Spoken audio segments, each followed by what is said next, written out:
3, 2, 1, 0. And we have liftoff of Vikram 1, India's first private orbital launch vehicle. पहली privately developed orbital rocket जो है वो launch किया है। इसका नाम रखा उन्होंने विक्रम 1। इंडिया कहा जाता है कि दुनिया का तीसरा मुल्क है जिसने ये orbital launch capability through private enterprise, government नहीं, प्राइवेट एंटरप्राइज हासिल की है। So it's an achievement. Bharat के लिए मुबारकबाद है इंडिया के लिए कि India has now become the third country to have a private sector. 2025-26 Bharat के स्पेस सेक्टर के लिए उतना इवेंटफुल नहीं था, लेकिन जो अब हुआ है, आज हुआ है, ये कहीं ना कहीं दोस्तों ये बस एक रॉकेट का लॉन्च नहीं है, ये एक नई इंडस्ट्री का लॉन्च हुआ है। दिल्ली में बैठे प्रधानमंत्री नरेंद्र मोदी ने तुरंत फोन घुमाया। ये phone call Skyroot aerospace की टीम के लिए किसी मेडल से कम नहीं था। मैं अगर सच्ची बात आपको बताऊं, टू बी ऑनेस्ट, दुनिया में आपको अगर आपका प्राइवेट सेक्टर आपको सपोर्ट करे ना, तो यू कैन डू वंडर्स। और ये पहली बार भारत के किसी प्राइवेट सेक्टर ने ये करके दिखाया है। और इतना ही नहीं, दुनिया में भारत वो तीसरा देश बना है जिसके प्राइवेट सेक्टर के पास ये कैपेबिलिटी है। पाकिस्तान को अपना डिफॉल्ट डिक्लेयर करना चाहिए जो इस वक्त इकोनॉमिक कंडीशन है। इतनी बेहिस्सी है ना ये, फिर बातें करते हैं बड़ी बड़ी। अब आप उन लोगों को भी बुलाएं जो इस एमओयू को सेलिब्रेट कर रहे थे कि बहुत कामयाबी हो गई। और इतना ही नहीं, उसने सक्सेसफुली अपने सैटेलाइट्स को, पेलोड्स को उसके डेजिग्नेटेड ऑर्बिट पर प्लेस भी कर दिया है। Skyroot created history yesterday. That is a marvel. ठीक है, पहले तो मेरा, I mean, literally, if I was wearing a hat, I would have taken a hat off. But salute to the Skyroot team. Fantastic stuff. I mean, मजा आ गया यार. 3-stage rocket, beautiful launch. उसका video भी मैं आप सबने देखा होगा, but I would love to see it again. And you know, जो टीम है, जो एनर्जी है उसके अंदर, that देख के बस it gave me so much satisfaction. और वो लड़का भी बड़ा यंग है यार, जो ये सारी की सारी लोग इसको चला रहे हैं। और इंडिया की जो रॉकेट मेकर ये स्काई रूट एरोस्पेस जो है, ये इसने वो कहते हैं कि हम जो व्हीकल है हर मंथ तैयार कर सकते हैं। हेलो फ्रेंड, जय हिंद। हिंदुस्तान स्पेशल न्यूज में आपका स्वागत है। जैसा कि दोस्तों आपने क्लिप में देखा, भारत के निजी अंतरिक्ष क्षेत्र ने एक नया इतिहास रच दिया है। हैदराबाद की प्राइवेट कंपनी स्काईरूट एरोस्पेस ने अपने पहले ऑर्बिटल क्लास रॉकेट विक्रम 1 को मिशन आगमन के तहत सफलतापूर्वक लॉन्च कर दिया। इसके साथ ही पहली बार किसी भारतीय निजी कंपनी ने अपने खुद के विकसित लॉन्च व्हीकल से उपग्रहों को पृथ्वी की कक्षा में स्थापित करने की दिशा में कदम बढ़ाया है।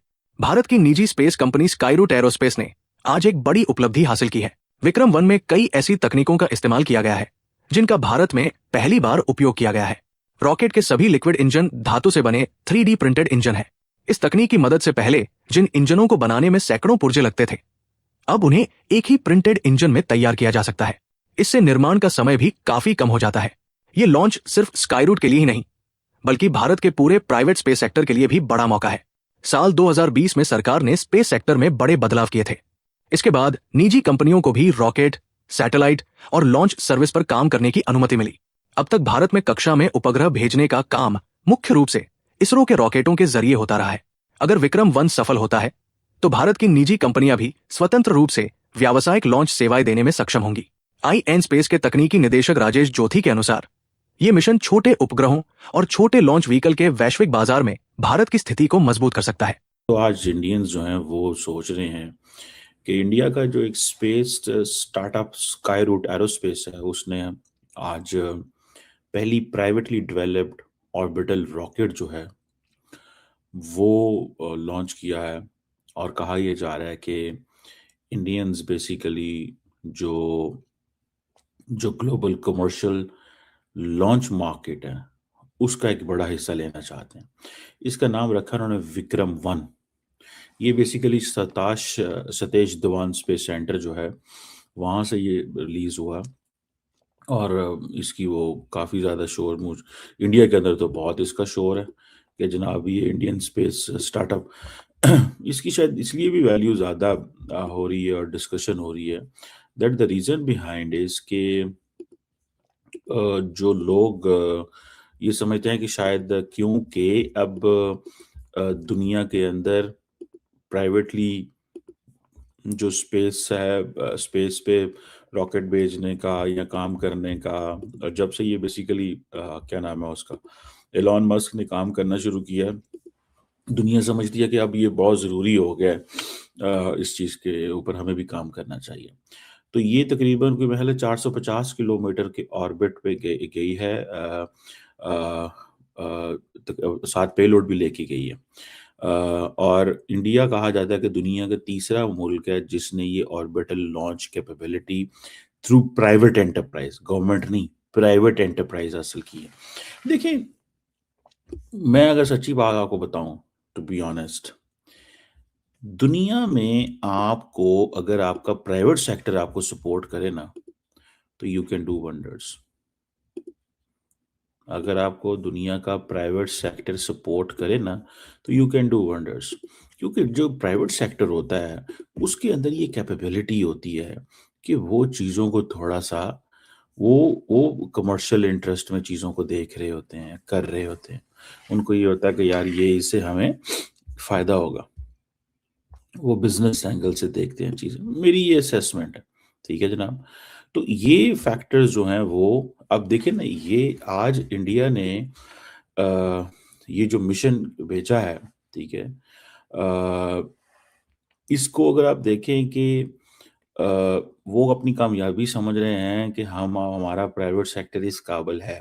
ये एक टेस्ट फ्लाइट थी और वो मजीद करने जा रहे हैं, मजीद कमर्शियल फ्लाइट्स की तरफ जा रहे हैं। 2018 में ये जो स्काई रूट बनी थी, कहा जा रहा है कि एक new generation of Indian space startups का हिस्सा था।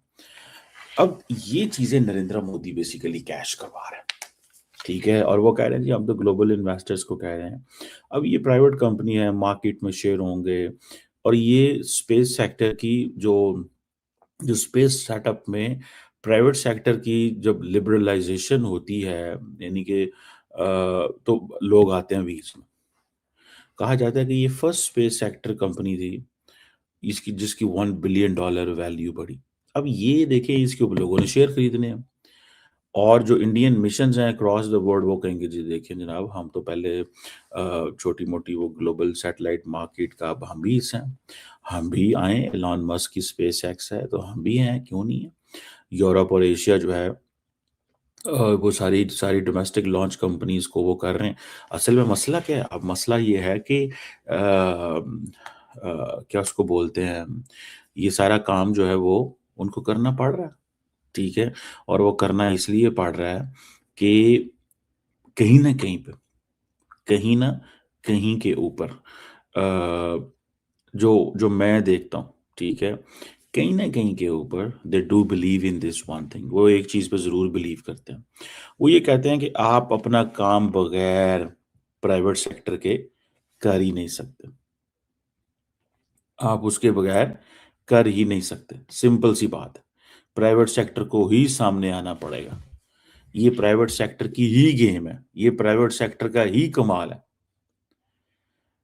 और अगर आप ये समझें कि ये फॉर एग्जांपल ये जो स्काई रूट है, ये स्पेस रॉकेट जो है, वो आज से तकरीबन कुछ दिन पहले ये कह रहे थे कि जनाब अब हमारा जो है, हमने फुल कमर्शलाइजेशन 2027 में कर लेनी है। ये फर्स्ट प्राइवेट ऑर्बिटल लॉन्च है, और वो लड़का भी बड़ा यंग है यार। So this video is about discussing that. And Pathiket भाई से जानेंगे यार व्हाट नेक्स्ट। बहुत सारी पीपल है हु आर इन लाइन। अभी तो मैंने सुना है कि लॉन्चेस की लाइन लगने वाली है, टकाटक people are doing. ISRO is gonna feel यार क्या हुआ वैसे भी वहां पर लोग भाग के जा रहे हैं इसरो से कंपनीज के अंदर। It's gonna happen, of course ISRO will become the mothership, वो होगा। But there is a lot that we need to discuss about India space sector. अभी अगर रिलायंस को 1650 सैटेलाइट्स ऊपर डालनी है अगले 2-3 साल के अंदर, $10 बिलियन का इन्वेस्टमेंट के साथ, so these guys are the ones that are going to take up a lot of the load. So let's talk. Pratikit bhai, namaskar and welcome to Dev Talks. आदि भाई नमस्कार। देखिए, पहली चीज तो ये कि आपने जो बोला वो बहुत सही है, क्योंकि इसरो जो है, इसरो का अभी जो रोल होगा, that role will be of mentoring, और वो मेंटरिंग कर रहा है, काफी बड़े हद में वो मेंटरिंग कर रहा है। नाउ ये हो क्या रहा है, how is it different from ISRO, या फिर इसका पर्पस क्या है, why and how is Vikram 1 different. देखिए, 2019 में जब चंद्रयान जब हुआ लॉन्च सेकंड चंद्रयान, तो उस टाइम बहुत लोगों ने हो सकता है आप ये भी बोल सकते हैं कि इनफैक्ट इनमें among those who actually talked about it, इसमें वीडियो क्लिप्स अवेलेबल है, मैं कभी शेयर कर लूंगा आपके साथ. One of the things that was discussed, including by me, in many of the news channels, वो ये है कि इसरो कब तक will play the role of a bowler, batsman, wicket keeper, fielder and umpire. कहने का ऑब्जेक्टिव वो था कि हमारे कोई स्पेस सेक्टर नहीं है, there is only one space entity जो इसरो था. ना इसरो हर चीज करता था. सो जो actually one of the suggestions that was given by me, बहुत सारे चैनल्स में वो अवेलेबल है, I will share it with you, but मैं ये नहीं बोल रहा कि उसको ऊपर मेरा कोई पेटेंट या कॉपीराइट है. It was a lot of people actually thought like that कि इसरो अभी एक टाइम आ गया है, ISRO should look for deep space exploration. ISRO should focus on launching heavier satellites at the geosynchronous जो orbit होता है, या and at the same time जो lower earth orbit है जहाँ पे PSLV basically यूज किया जाता है, उसमें let the private sector come in. और हमें अगर हमें eventually if we want to create organizations like SpaceX, तो इसके लिए इस सेक्टर को ओपन अप करना बहुत जरूरी है.